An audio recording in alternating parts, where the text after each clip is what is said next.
तुमच्यावर येऊ द्या, त्या संकटातून मुक्त होण्यासाठी त्या नीलकंठाचं नाम घ्यायचं सांगितलं. बघा, आपण या भवसागरात वाहत चाललो बरं. या भवसागरातून आपल्याला तरुण जायचं आहे. आमचे ज्ञानेश्वर महाराज म्हणतात, ज्ञानदेव म्हणे तरलो तरलो, आता उद्धरिलो गुरु कृपे. अशा प्रकारची ही गुरु कृपा या भवसागरातून तरुण जाण्यासाठी. बघा, एवढ्यामध्ये सर्व देवता, सगळ्या देवांनी लिंगाची पूजा केलेली आहे. अनंत कोटी ब्रह्मांड नाही त्या भगवान परमात्म्यानं पंढरीशानं आपल्या मस्तकावर लिंग धारण केलेलं आहे. रामचंद्र प्रभूने आपल्या दंडावर धारण केलेलं आहे. कृष्णानं सुद्धा तुम्हाला सांगतो शिवलिंगाची आराधना केलेली आहे. असे या जगामध्ये ब्रह्मा, विष्णू आणि इंद्रादी सुरवर करीती सत्कार बहु त्याचा. सगळ्यांनी बघा साधना केलेली आहे, शिवलिंगाची पूजा. एवढ्यामध्ये तुम्हाला सांगतो करणं फार महत्वाचं आहे. जे पूजा करतात त्यांना शिवस्वरूप प्राप्त होत. शिवलिंगाबरोबर पृथ्वी, जल, अग्नी, वायू, आकाश, सूर्य, चंद्र, यजमान, एवढ्यामध्ये अशा प्रकारच्या 8 पूजनीय मूर्ती बघा एवढ्यामध्ये पूजनीय आहे. 8 मूर्ती पूजनीय आहे. त्यांच्या समवेत सर्व भव, रुद्र, उग्र, भीम, ईश्वर, महादेव आणि पशुपती या मूर्तीचं पूजन करावं लागतं. त्यानंतर शिवजीच्या परिवाराचं पूजन करावं लागतं.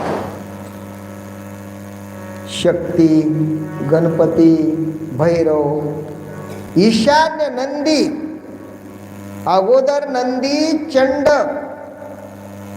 चंड म्हणजे तुम्हाला काल सांगितलं ना मी, तुमच्या कर्नाटकमध्ये एक धनगराचा पुत्र होता, त्याचं नाव चंड. त्या चंडाचं नाव शिवपाठात आलेलं आहे. चंडमतासी खंडन करुणी, बोधिषी ब्रह्मा खंडांना, मंगलमय मालिंगोद्धव गुरु, शिवांग पंचाचार्यांना, लिंग विभूषित भंग भयादी, मंगलारती करू त्यांना, मंगलमय मालिंगोद्धव गुरु, शिवांग पंचाचार्यांना. त्या धनगराच्या पुत्राचं नाव पंचाचार्याच्या आरतीमध्ये आलेलं आहे. आणखी कुठं आलं? शिवपाठामध्ये आलं. चंडादी सद्भक्त वधूने पितर, पावले सत्वर मोक्षपदा. काल परवा दिवशी तुम्हाला मी त्या चंडाची कथा सांगितली. या कर्नाटक मधलाच भक्त होता तो चंड. यात्रेकरूला त्यानं 2 सोन्याच्या मोहरा दिल्या, मला लिंग आणून द्या. तो यात्रेकरू यात्रेला गेला, त्यानं हौस मजा केली. तिकून आल्याच्या नंतर आणलं का हो लिंग? एक लेंडी पडलेली होती, ती लेंडी दिली, हे घे लिंग. वटा केला रानामध्ये, त्या वट्यावर त्या लिंगाची स्थापना केली, तिथंच बसला पूजा करत. अशा पद्धतीनं बघा एवढ्यामध्ये चंड नावाच्या भक्ताची पूजा करावी लागते. नंदी, चंड, महाकाल, भृंगी, त्याच्यानंतर वृष, त्याच्यानंतर स्कंद आणि एवढ्यामध्ये कपिलेश्वर, सोम, शुक्र, या क्रमाने बघा तुम्हाला सांगतो त्यांची पूजा करावी लागते.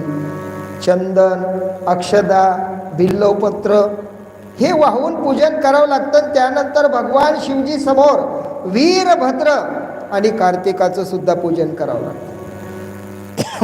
11 रुद्राचं पूजन करावं लागतं. हे सगळं आपण शास्त्रविधियुक्त पूजा करायचं.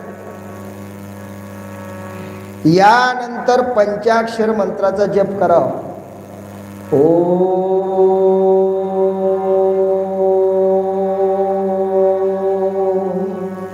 नमः शिवाय.